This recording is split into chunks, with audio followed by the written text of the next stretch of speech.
Big TV భక్తి సమాచారం WhatsApp ఛానల్లో జాయిన్ అవ్వండి. అన్ని విశేషాలు ఎప్పటికప్పుడు తెలుసుకోండి. హనుమంతుడికి సింధూర అలంకరణ అనేది ఎక్కువగా చేస్తూ ఉంటారు. ఎందుకు? ఆంజనేయ స్వామికి ఆరాధనలో కాలభూతుడు కూడా ఈయనే అనేటువంటిది. ఇంద్రాది దేవతల దగ్గర ఉన్నటువంటి వజ్రాయుధాలను కూడా వజ్రంతో కూడుకున్నటువంటి దెబ్బ తగిలింది ఆయనకు. అటు తర్వాత కూడా బ్రహ్మాది దేవతల యొక్క అనుగ్రహం కలుగుతుంది. ఇంద్రుని యొక్క వజ్రాయుధం చేత కూడా ఈయనకేమీ కాదు అనేటువంటి విధంగా ఆయనను అనేక విధమైనటువంటి శక్తులు ఆయనకు ధారపోస్తారు, వరమిస్తారు దేవతలు. ఆ విధమైనటువంటి వరనందుడునైనటువంటి ఆంజనేయ స్వామికి నవగ్రహాలు కూడా ఆధీనమై ఉంటాయి. నవగ్రహాలు ఆధీనమై ఉన్నటువంటి స్థితుల్లో మనకు వివిధమైనటువంటి అంశాల చేత మన శరీరంలోనే నవరంధ్రాలే నవగ్రహాలు.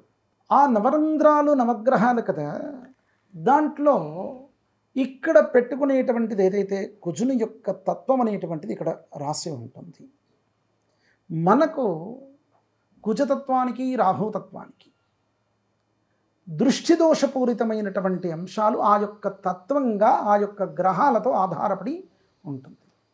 ఆ దోష నివృత్తి కోసము చేయాల్సినటువంటి ఏమిటయ్యా అంటే, ఇక్కడ కేంద్ర బిందువు ఏదైతే ఉంటుందో మనకు అక్కడ మనను నవరంధ్రాల్లో ఇక్కడ కూడా మనకు కనబడేటువంటి రంధ్రాలు కాకుండా ఒక బ్రహ్మరంధ్రం, దశమరంధ్రం కూడా ఉంటుంది.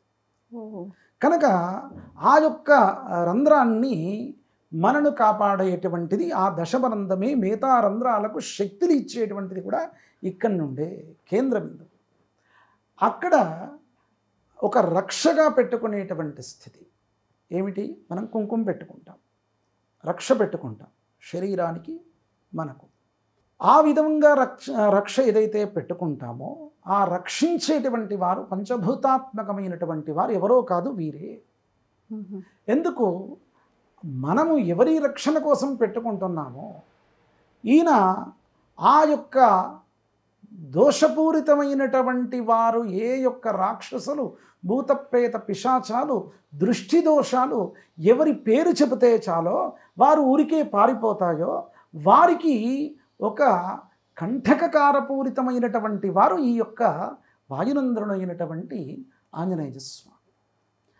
ఆయనకు ఆ విధంగా సింధూరం పెట్టడం చేత, ఆయనకు ఇక్కడ దృష్టి దోషాలకు అధిష్టాన దేవత కదా, ఆయనకు ఆ విధంగా మొత్తం ఒళ్ళంతా కూడా సింధూరం పెట్టడం చేత ఆ విధం ఉన్నటువంటి దోషాలు మనము అట్లా దర్శించుకోవడం చేత వారిని ఒక సింధూరం ఏ రంగుతో ఉంటుంది? రక్తవర్ణంతో, ఎరుపు రంగుతో ఉంటుంది కదా. ఎరుపు రంగుతో కూడుకున్నటువంటి ఆంజనేయ స్వామి ధరిని అట్లా దర్శించుకోవడం చేత దృష్టి దోషాలు మనకు నివృత్తి అవుతాయి అనేటువంటిది.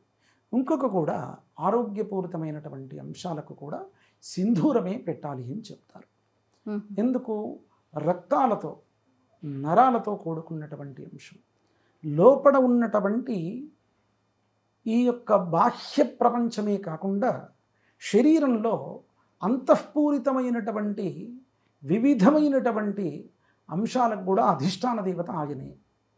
కనుక ఆ విధంగా రక్తం లేనటువంటి, మలమాంసాలు లేనటువంటిది శరీరంలో ఏది ఉండదు కదా. వాటన్నిటికీ కూడా దోష నివృత్తి అయి సంపూర్ణ ఆరోగ్యం ఇచ్చేటువంటి వారు వారే అనే అంశం కూడా అక్కడ దాని ద్వారా చెప్పేటువంటి అంశము. For more videos like this, subscribe Big TV channel.